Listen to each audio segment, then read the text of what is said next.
The sky was on fire. A bright object tore through the clouds and crashed deep into the rocky valley below.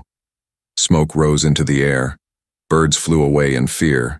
Trees near the crash burned slowly, glowing red in the early evening light. A human explorer, named Callan, stood on a cliff nearby, staring down at the smoke.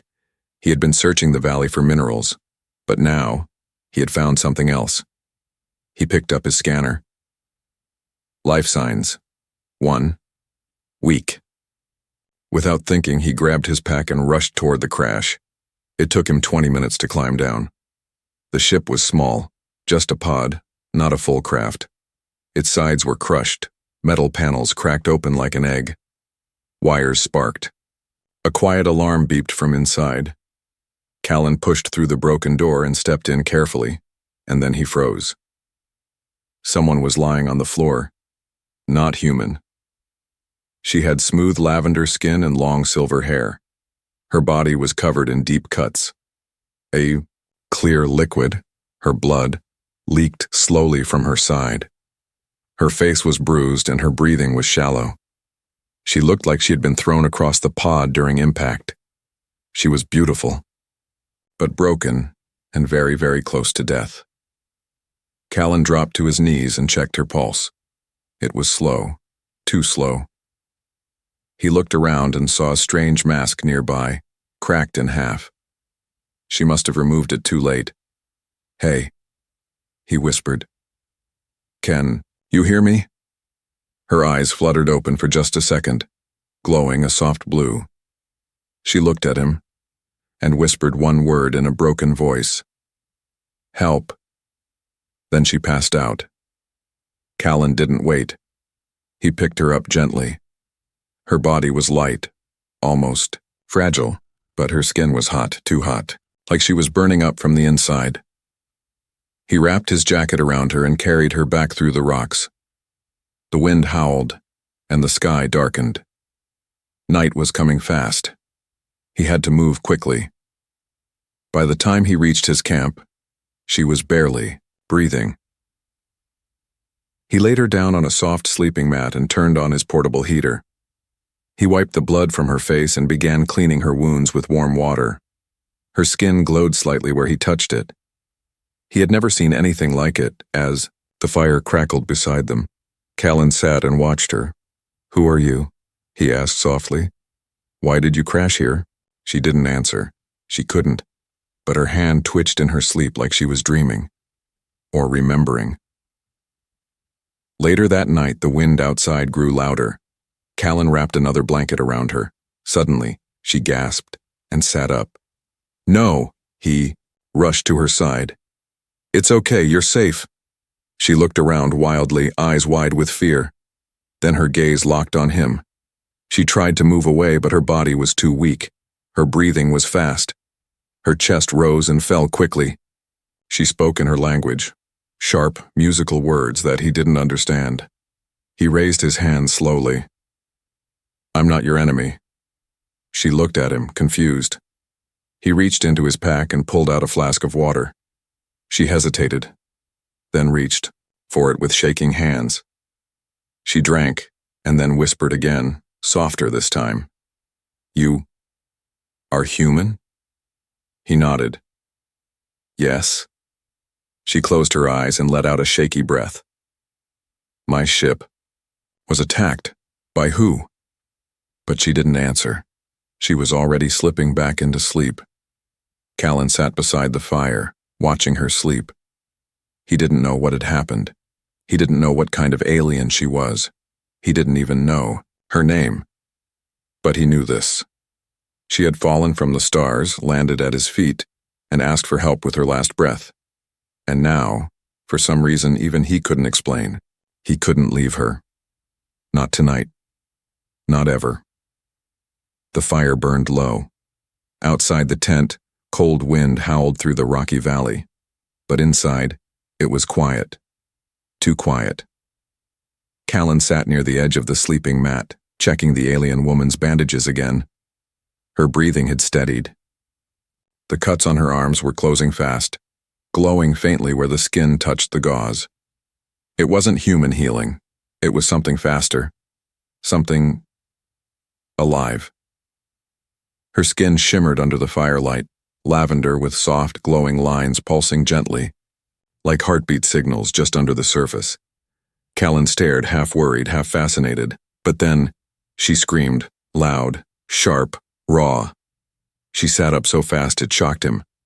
Her eyes snapped open wide, pure glowing blue now, and her arms flung out as if pushing something away. "No, get away!" she shouted in her alien tongue. Callan jumped up. "Hey, it's okay, it's me." But she didn't see him. She thrashed, wildly, her body shaking, eyes unfocused. Her hand reached for something that wasn't there, maybe a weapon. Maybe a memory. Then she lunged at him. He didn't strike her. He just caught her arms, gently holding her still. "Hey, stop. You're not in danger." Her hands pressed against his chest. He could feel the heat pouring from her skin. Her breathing was fast, shallow, panicked. Finally she blinked. She looked at him, really looked, and froze. "You," she whispered. "You're not them." Callan let go, his voice low. "No, I found you. In the crash." Her shoulders dropped. She looked down and touched the bandages on her ribs. I remember pain," she said slowly, in broken English. "Explosion, fire, shipbreaking, then hands. You carried me?" "Yes." She touched her forehead. "You, human," he nodded. "And you?" She hesitated. Then, "Sarah. My name is Sarah." He smiled softly. "Sarah, I'm Callan." A long silence filled the tent. Sarah sat up slowly. She was weak but not helpless.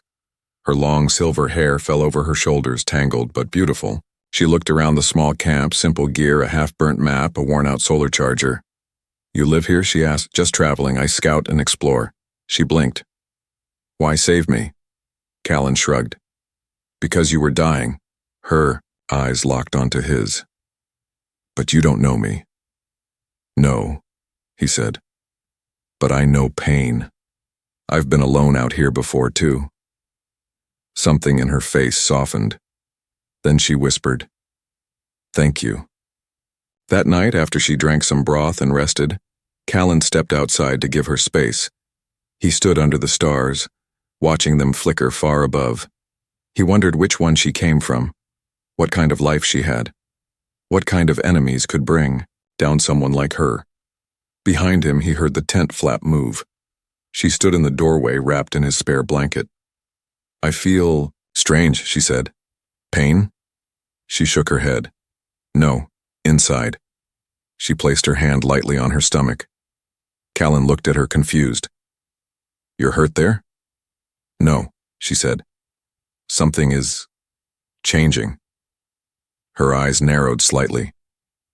"When you touched me, when you carried me, I felt heat. But not like fire. It was different." He frowned. "I didn't mean to." She shook her head quickly.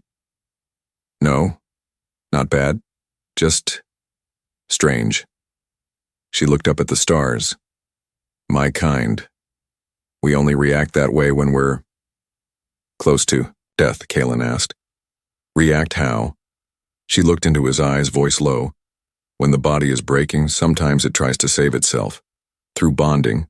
Through life." He didn't understand, but he didn't need to, because the next thing she said changed everything. "I think I am carrying." Callan stared.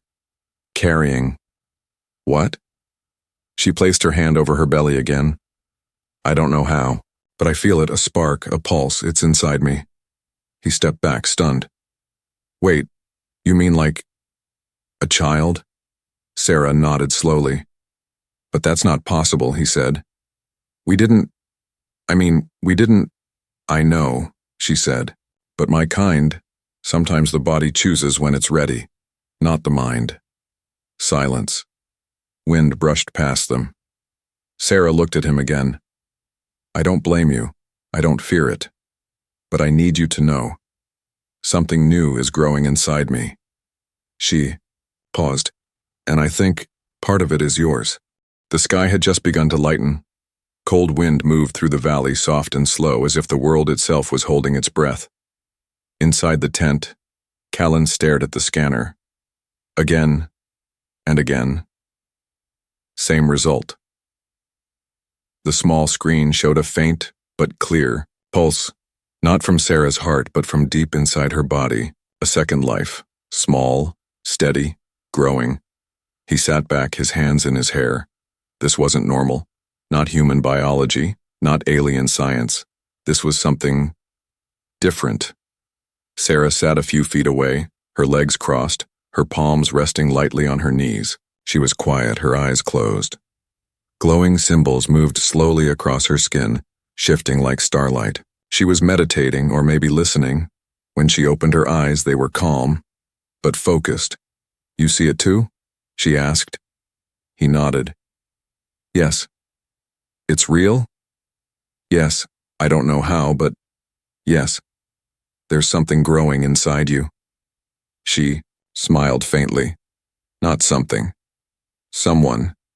He blinked. "How can you be so sure?" She looked down at her stomach. "I feel him. Or her. The spark is alive. My body is changing to protect it." He rubbed his face. "This doesn't make sense. We didn't. There was no contact." She tilted her head. "Not in your way. But touch is different for my people. Energy moves through the skin. Connection triggers response." Callan stood and began to pace. "This is impossible." She watched him silently. After a moment, she said, "Your blood has strength. Your touch healed me. Your will carried me through death." He stopped. "And that's enough to create life?" "In my species," she said softly. "Life does not always begin with choice. Sometimes it begins with survival." He sat beside her, looking confused. "So this child is part me?" She nodded. "It carries both of us." His voice was low. "But how can that be? We're not the same, not even close." Sarah turned her head to look at him. Her glowing eyes softened. "We were never meant to be the same," she said. "But maybe we were meant to meet." Later that day, Sarah slept again. Her body needed more rest now. Her skin glowed warmer with each hour. She curled around her belly as if protecting it already. Callan stepped outside and stared at the sky. The stars were fading in the morning light, but questions filled his mind. What kind of child would be born from two worlds? Would the baby even survive? Would Sarah? And if others knew, and would they try to take her, or worse, take the child? He didn't have long to think, because a sound came from the cliff above, a sharp, high chirp, not natural, a signal. Callan grabbed his scope and looked up. His heart dropped. A ship, small, silver, just barely visible, hidden behind clouds. It was. Scanning the valley, he ran back into the tent. "Sarah, wake up." She opened her eyes slowly, sensing his fear. "What is it?" "Someone's found us. A ship, they're searching." She sat up fast. "Is it marked?" "I couldn't tell. But it's not mine. It's not yours either, right?" She shook her head, panic starting to show. "They might be from my world. My people monitor escape pods. If mine was tracked." Callan grabbed his gear. "Then we have to move." She placed a hand on his arm. "I can't go far. Not in this state." "Then I'll carry you again." She blinked at him. "You would still protect me?" "After what I told you?" He didn't answer right away. Then he gently touched her hand. "You're not just some injured stranger anymore, Sarah." His eyes dropped to her stomach. "You're carrying my future." They packed what they could. Callan lifted her gently, carefully, the way he had the first night. But this time, it was different. He wasn't just helping her now. He was carrying his family. The ship in the sky moved closer. The scanner beeped again. Sarah's voice was soft against his neck as he carried her through the trees. They will try to stop this, Callan. They do not believe in mixed life. I do, he said. She looked at him, and her voice for the first time cracked. Then hold me, no matter what happens. He held her tighter and whispered, I will. The valley narrowed into a canyon. Tall cliffs rose on both sides, their shadows deep and cold. Birds didn't fly here, the air felt heavy, still. Callan moved quickly, carrying Sarah in his arms, her head resting gently against his shoulder. Every few steps she groaned softly. Her body glowed brighter now, lines of light running through her skin like veins made of stars. She was burning, up not from fever, but from something inside. A transformation. The child. Whatever was growing in her womb, it was accelerating. They found a hollow under the rocks, hidden behind thick roots. Callan laid Sarah down on a pile of moss and placed his coat beneath her head. He checked the scanner again.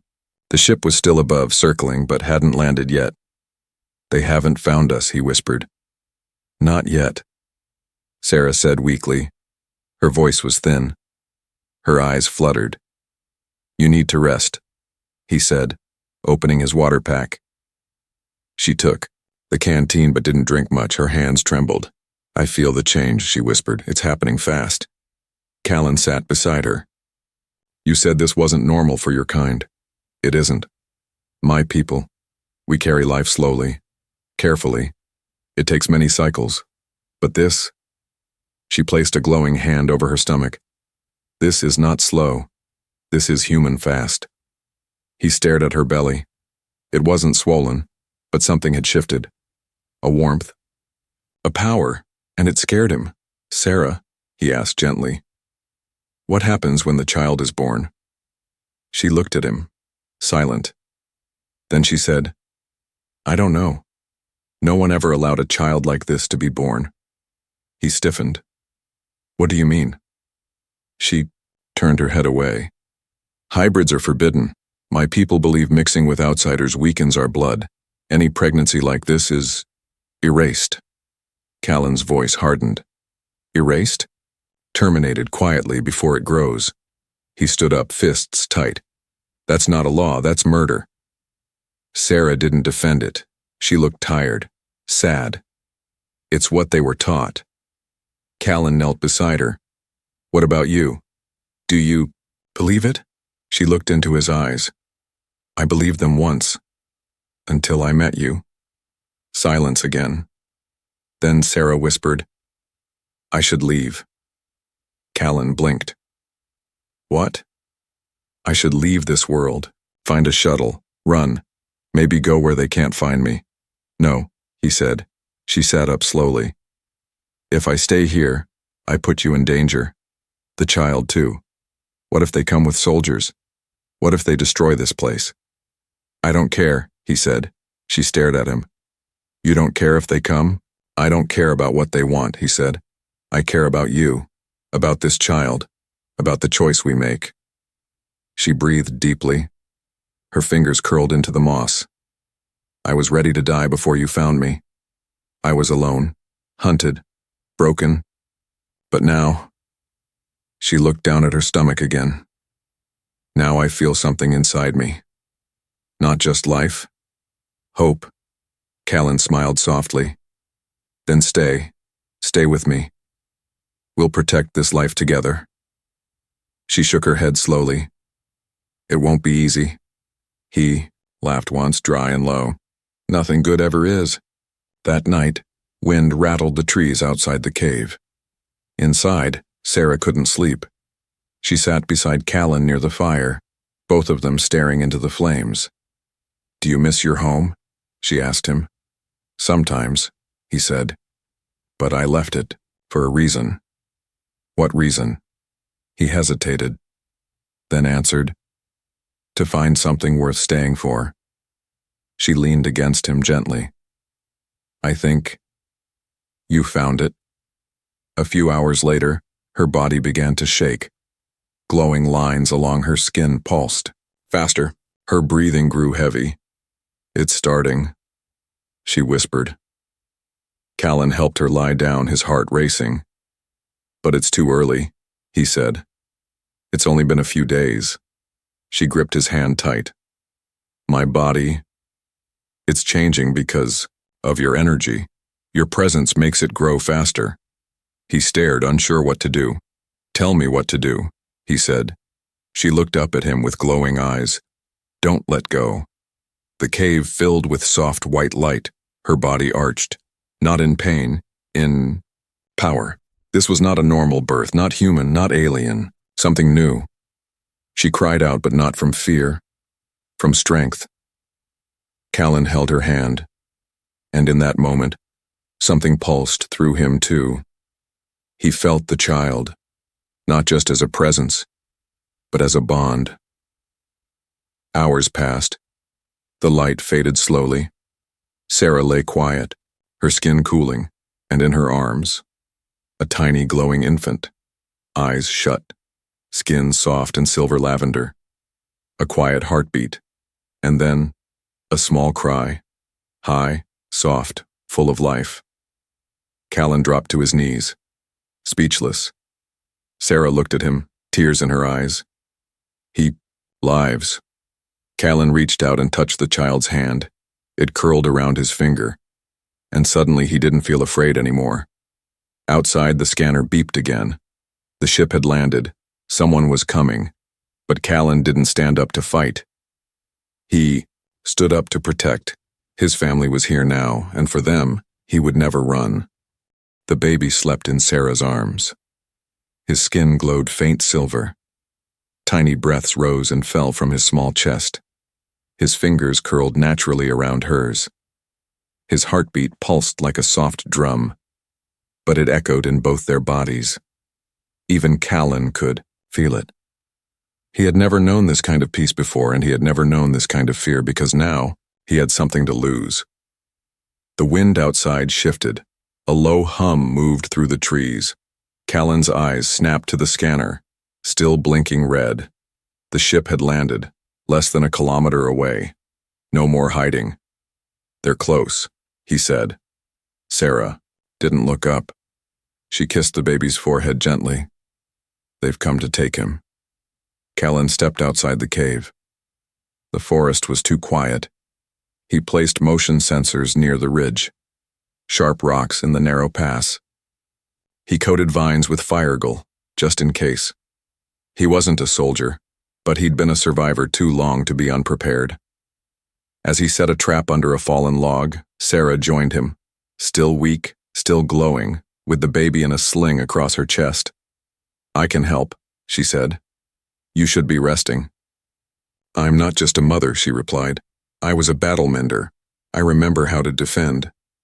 Callan looked at her proud. Then let's make sure they never forget what we built. They didn't wait long. A blue beam lit the trees nearby. The ground shook softly. Then they heard it. Footsteps. Not one. Not two. Dozens. Armor clinking. Branches snapping. The jungle bent for them. Callan and Sarah stood at the cave entrance as the squad appeared through the trees. At the front was a woman, with hard violet skin and golden eyes. Her armor was cleaner than the others, her gaze sharp. Sarah whispered, High Enforcer Valesh, my clan's lawkeeper. Callan gripped his blade tighter. Valesh stepped forward. Sarah Elna of the Mirai bloodline. You have been found, Sarah replied calmly. I didn't hide. You disobeyed royal pairing, you fled, and now you carry a corrupted child. She lowered her voice. Surrender the boy, he will be dealt with painlessly. Callan stepped forward. The hell he will. Valesh looked at him like he was an insect. You are the human, the contaminant. I'm the father, Callan said, and I will not let you touch him. The guards aimed their weapons, but Callan didn't step back. He stood taller. Try me. Valesh paused, then said coldly, You bonded with her? Yes. You allowed a child? I didn't allow it. I welcomed it. Valesh turned to Sarah. You disappoint your bloodline. You would throw away everything for this creature? Sarah lifted her chin. He is more than any royal I've ever known. He gave his body to save mine. He gave his strength to protect. Our child. He is not the outsider. You are.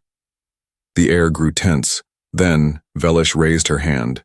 Take the child. 3 guards rushed forward, but Callan was ready. He pulled a vine, and fire exploded behind the rocks. 1 guard screamed, rolling in sparks. The others stumbled back. Sarah lifted her hand. A pulse of energy burst from her palm, pushing 2 more away. The baby began to cry, but the sound wasn't normal. It was loud. It echoed through the canyon like a wave. Velish covered her ears. What is that? The guard stepped back, stunned. Even the jungle seemed to shift. Callan moved between them and Sarah. I won't say it again. You're not taking my son. Velish hissed. This is blasphemy. No, Sarah said softly. This is evolution. A sharp hum filled the air. The baby's cry had activated something in the forest. Trees lit up. The stone beneath them glowed faintly. The jungle had seen this child, and it accepted him. 1 guard dropped his weapon and stepped back. He carries the mark. Velish snarled. He carries danger. He will break our traditions. Then maybe they need to break, Callan said. Velish raised her blade. Last chance. Callan raised his. Sarah stepped beside him, holding the child tightly. If you want our son, she said, you'll have to go through both of us. And then, a voice echoed from above. Enough. Everyone froze. From the trees floated down a glowing elder, robed in white, hovering gently on a soft disk of light. Her face was ancient, kind and powerful. The forest has spoken, the elder said. Velish bowed. Elder Vina, this is a criminal matter. No, the elder interrupted. This is a turning point. She floated to the child and looked at him gently. He is not a mistake. She looked at Sarah. You are not exiled anymore. Then at Callan. And you have shown us that even Deathworlders can love more deeply than we imagined. She turned to Velish. Withdraw. Velish's jaw tightened, but she obeyed. The soldiers stepped back into the trees. The fight was over. Later that night, under the stars, Callan sat by the fire holding the baby in his arms. Sarah leaned into him, tired but smiling. He looks like you, Callan said. He glows like me, she replied. They laughed softly. Then Sarah whispered, You didn't run. You fought for us. He looked at her, and then at their child, and simply said, I chose us.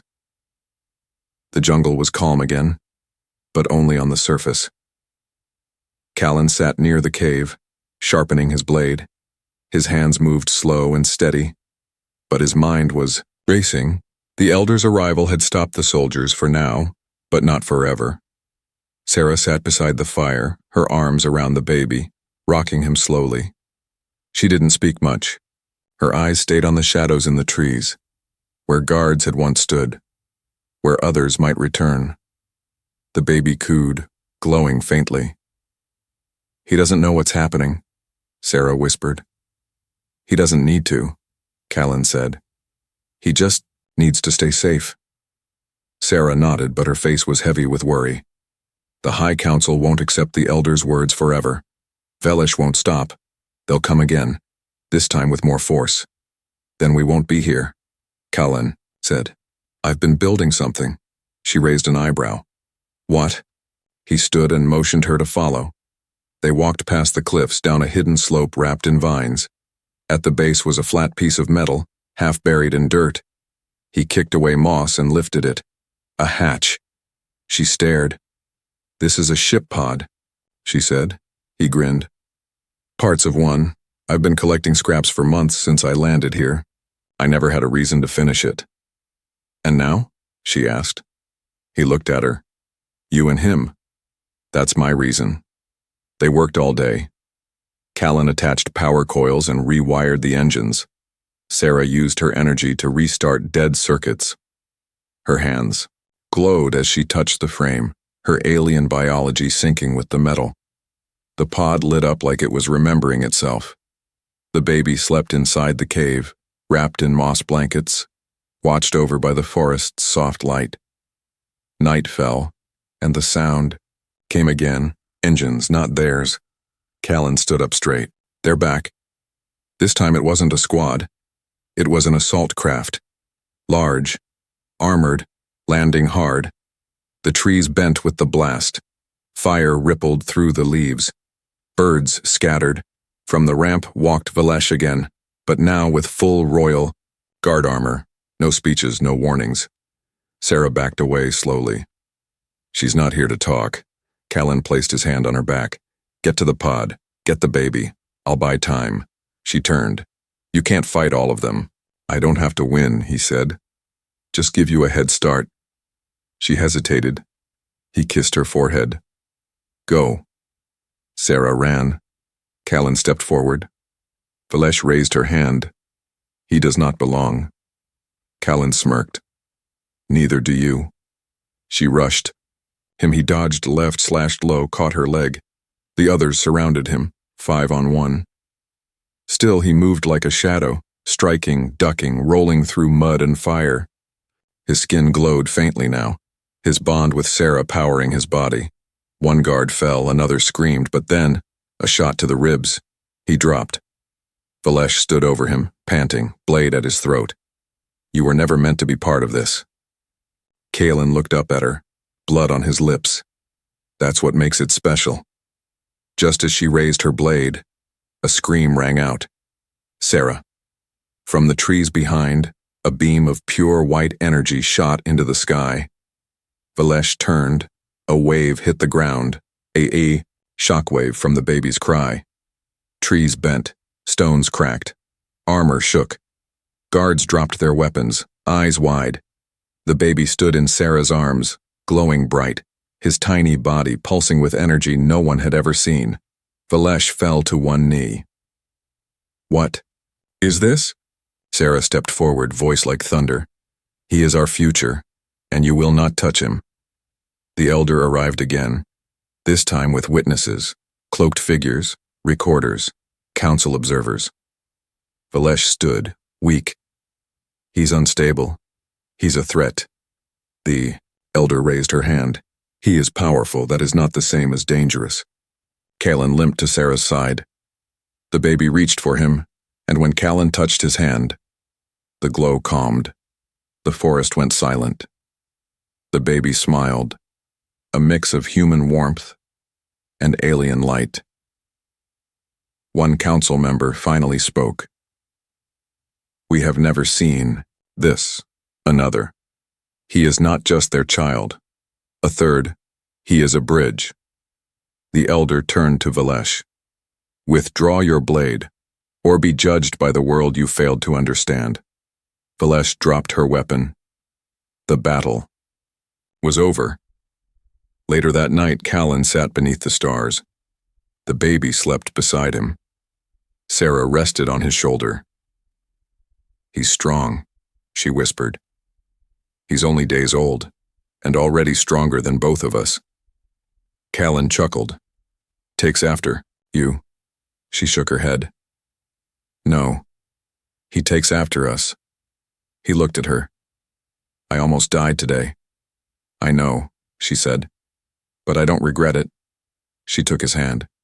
Neither do I. The ship was ready now. The council had given them passage, not as fugitives, but as family.